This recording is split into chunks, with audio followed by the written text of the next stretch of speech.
AB news की team इस समय गोकुल अतिथि भवन में है और आप हमारे साथ देख रहे हैं काफ़ी अपने क्षेत्र के विद्वान लोग कहे जाते हैं।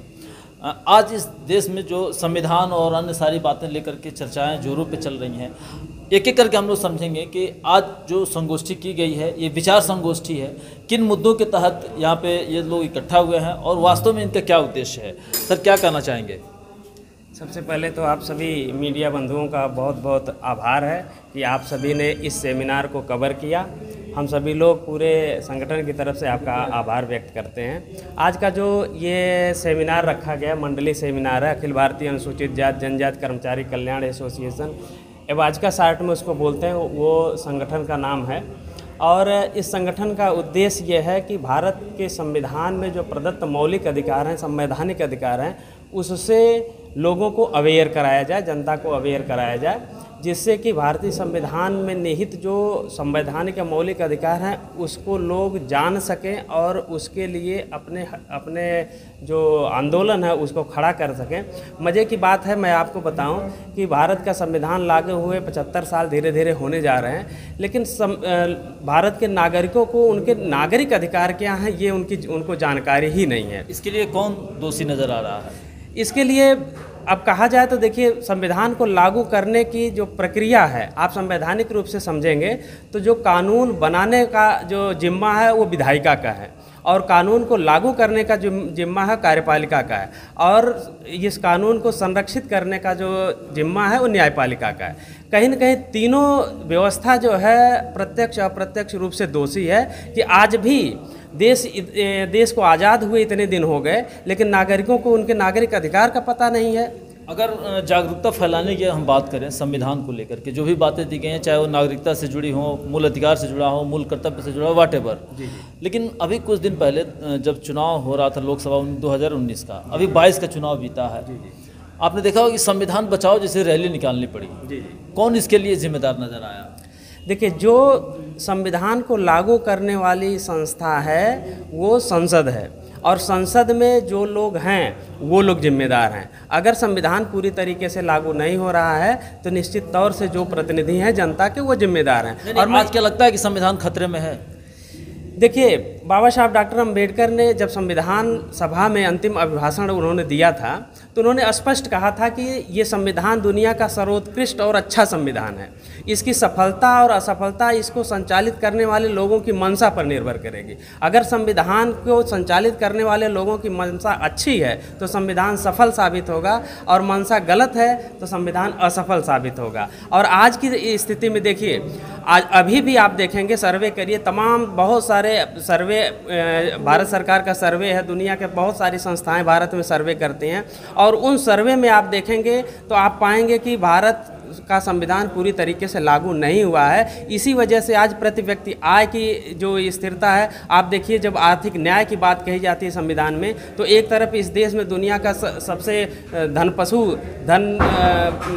बहुत बड़ा उद्योगपति है जो दुनिया का तीसरे नंबर का है और दूसरी तरफ इसी देश में भूखों मरने वाले लोग हैं। 80 करोड़ आज लोग जो है कि राशन पर जी रहे हैं, मुफ्त राशन। बिल्कुल, ये बहुत बहुत विभत्स स्थिति है कि भारत सरकार को अनुदान के रूप में राशन देना पड़ रहा है, जबकि होना ऐसा नहीं चाहिए कि भारत के लोग, ऐसा होना चाहिए कि भारत के लोग स्वावलंबी हो सके और देश की मुख्य धारा में सम्मिलित हो सकें, लेकिन आज अनुकंपा पे उनको रखा जा रहा है। ये बड़ी बेहद खराब स्थिति है और इन बहुत सारे तथ्य हैं, उसके आधार पर आप कह सकते हैं कि पूरी तरीके से भारतीय संविधान लागू नहीं हुआ है। जो लोग अब तक सत्ता में रहे हैं उन्होंने पूरी ईमानदारी संविधान के साथ नहीं बरती है, ये पूरे दावे के साथ कहा जा सकता है। सर, एक बात अगर देखी जाए कि हमारे देश को धर्मनिरपेक्ष राष्ट्र कहा जाता है, लेकिन अभी काफ़ी जोरों से चर्चा में है कि हम इस देश को हिंदू राष्ट्र बनाने की तैयारी कर रहे हैं। कहाँ तक ये न्यायोचित है?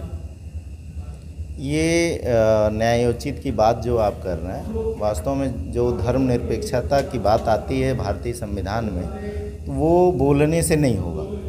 उसके लिए अभी सर ने बोला कि इसके लिए 3 एजेंसियां बनाई गई। 3 एजेंसियां जो भारतीय संविधान को संरक्षित करती हैं, उसमें कहीं व्यवस्था ही नहीं। ठीक है, इस समय पूरे देश में लगभग मुसलमानों की 35 करोड़ आबादी है। ठीक, इंटरनेशनल न्यायालय आपसे जवाब मांग रहा भारत सरकार से। ठीक है, ये आप यहाँ बोल रहे हैं। अगर आप अंतर्राष्ट्रीय लेवल पर बात करेंगे तो ये बात आपकी निश्चित साबित होगी। तो ये सिर्फ ऐसे चुनावी स्टंट है या इसके पीछे कुछ राज भी है? अब ये राजनीतिक मुद्दा है, ये बड़ा लंबा हो जाएगा, ये चुनावी ही समझ लें, क्योंकि जो भी यहाँ की सामाजिक व्यवस्था और धार्मिक व्यवस्था है ये आज की नहीं हजारों सालों की है।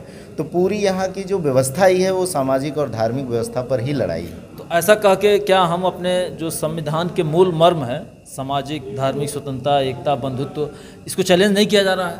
नहीं, किया ही जा रहा, वो तो किया ही जा रहा। वो तो एक बात आया ना उसमें कि भाई व्यवस्था को, किसी भी लिखित व्यवस्था को, किसी भारतीय संविधान को मान लीजिए, और अगर उसको लागू करने के लिए अगर जिसको जिम्मा दिया गया उसकी मानसिकता ही अगर गलत है, उसकी मानसिकता दूसरी है, तो वो फिर अपने हिसाब से काम करेगा। तो वहाँ भारतीय संविधान जिम्मेदार नहीं है, वहाँ चलाने वाला जिम्मेदार है।